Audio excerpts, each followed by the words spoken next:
현재 일본에서는 한일 역전론이 자주 언급되고 있습니다. C19 이후 일본만 경기 회복이 늦어지고 안전 자산으로 여겼던 엔화까지 가치가 떨어지면서 한일 역전론은 일본 언론을 비롯한 여러 미디어에서 떠들썩하게 들리고 있습니다.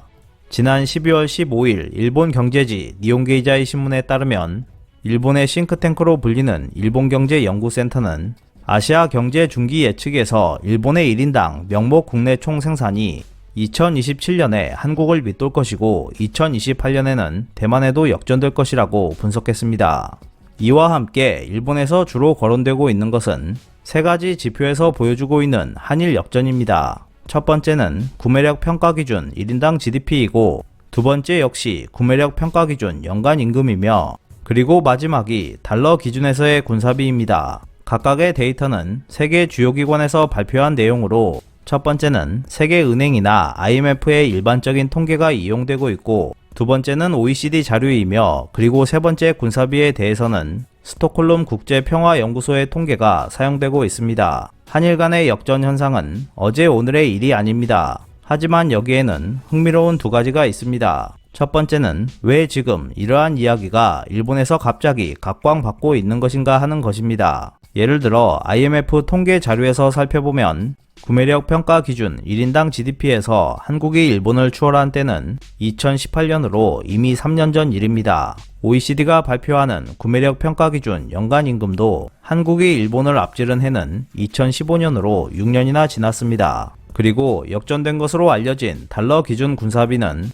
적어도 스톡홀름 국제평화연구소가 공식적으로 발표한 데이터에서는 2020년 기준 일본이 한국을 앞서고 있었습니다. 두 번째로 흥미로운 점은 일본이 자국과 비교하는 대상이 한국이라는 점입니다. 일본의 경제적 부진은 거품 경제가 끝난 후로부터 이미 30년 이상 계속되고 있습니다. 그 결과 구매력 평가 기준 1인당 GDP에서 일본의 순위는 IMF 자료 기준 1989년 22위에서 2020년에는 32위까지 떨어졌습니다. 그 사이 일본을 앞지른 곳은 한국뿐만이 아닙니다. 예를 들면 동남아시아 지역에서는 싱가포르, 마카오, 홍콩, 대만, 그리고 한국이 이미 일본보다 상위에 위치하고 있습니다. 아시아 국가들이 일본을 앞지르기 시작했을 때 일본 언론들은 거의 아무것도 보도하지 않았습니다. 그렇다면 일본은 왜 지금 수년 전 통계상 데이터에서 한국에 역전된 것들을 마치 이 순간의 중요한 사건인 것처럼 논하고 있는지 궁금해집니다. 일본에서 언급되고 있는 이 문제를 생각할 때 주목할 만한 것은 한국에서는 한일 역전론이 언급되고 있지 않다는 점입니다. 예를 들어 2015년 OECD 통계에서 구매력 평가 기준으로 한국의 임금이 일본을 앞질렀을 때는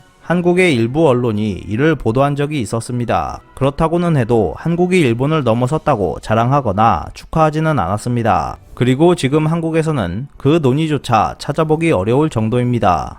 이는 당연한 것이기도 합니다. 구매력 평가 기준 1인당 GDP와 연간 임금에서 한국의 통계상 일본을 추월한 것이 지금이 아니기 때문에 한국은 이를 지금 논의할 필요가 없었습니다. 그래서 현재 전개되고 있는 대통령 선거에서도 이러한 한일 역전 상황을 특별히 주목하는 후보자는 없으며 양국의 경제 상황 차이에 주목하는 논의도 거의 이루어지지 않고 있습니다. 결국 지금 한국과 일본 사이의 통계 데이터상 역전 현상을 열심히 논의하고 있는 곳은 일본뿐이라는 결론이 됩니다. 이 점을 쉽게 설명할 수 있는 단어는 집착입니다. 일본은 현재 한국에 집착하고 있는 것입니다. 일본은 싱가포르나 대만, 심지어 이탈리아, 뉴질랜드의 추월당에도 개의치 않았습니다. 반면 일본이 한국과의 관계 역전에 크게 반응하는 것은 좋든 나쁘든 간에 지금 일본인들에게 한국이 자신의 국제적 위상을 가늠하는 잣대가 되고 있음을 뜻한다고 할 수 있습니다. 그래서 일본 관청이 예산 증액을 요구할 때도 한국은 편리한 존재로 이용되고 있습니다. 그간 일본의 정치인들이나 여론은 일본의 복지 수준이 다른 나라보다 낮다는 수치가 보여도 그다지 반응하지 않았습니다. 반면 한국보다 복지 수준이 낮다는 수치가 보이면 금세 큰 관심을 보였습니다. 이와 비슷한 현상은 군사비에서도 나타났습니다. 일본 방위성이 관계자를 상대로 실시하는 브리핑 자료에는 한국의 군사비가 일본보다 훨씬 높다는 것이 굵은 글씨로 명시되어 있었으며 한국이 GDP에 비해 얼마나 많은 군사비를 지출하고 있는지 강조하고 있었습니다. 그래서 일본은 한국에 질 수 없다며 방위비를 GDP 대비 2%까지 늘리려 하고 있는 상황입니다. 거기에는 한국을 이용하면 일본 정부가 중요시하는 문제들에 대한 여론의 관심을 쉽게 모을 수 있다는 계산이 깔려 있습니다.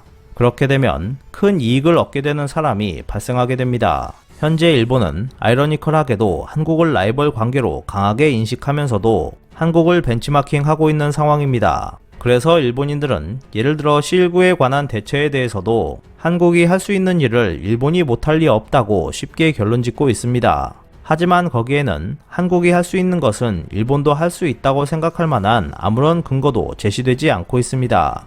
왜냐하면 현재 일본인들에게 한국은 쉽게 이룰 수 있는 목표라는 막연한 생각이 자리잡고 있기 때문입니다.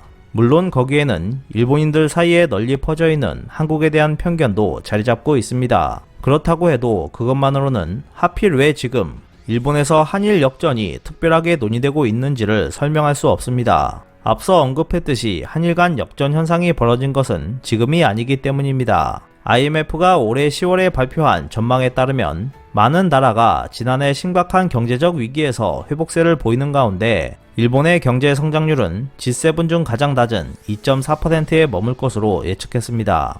게다가 이번 경제적 위기 속에서 일본의 상황은 지금까지 반복되어 온 위기와는 다른 모습을 보이고 있습니다.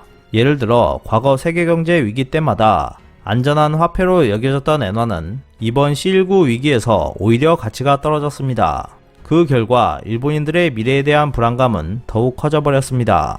일본인들은 과거 거품 경제를 회상하며 30년을 살아왔습니다. 지금까지 일본은 자신들의 상황을 정확히 이해하지 않고 실현 가능성에 대한 여부도 파악하지 못한 채 미래를 위한 전략을 세워왔습니다. 그러다 실패하면 일본은 한국 탓을 했고 혐한으로 문제를 해결해 나갔습니다. 그러면서도 일본은 한국을 벤치마킹했습니다.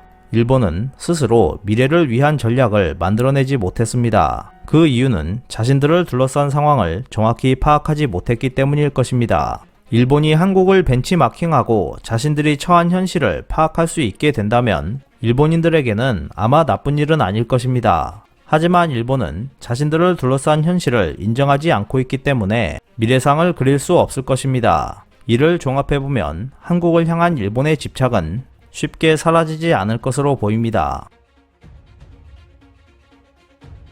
오늘 준비한 소식은 여기까지입니다. 끝까지 시청해주셔서 감사합니다. 여러분의 좋아요와 구독은 영상 제작에 큰 힘이 됩니다. 앞으로도 피커TV에 많은 관심 부탁드리겠습니다. 오늘도 즐겁고 멋진 하루 보내세요. 다음 영상에서 뵙겠습니다.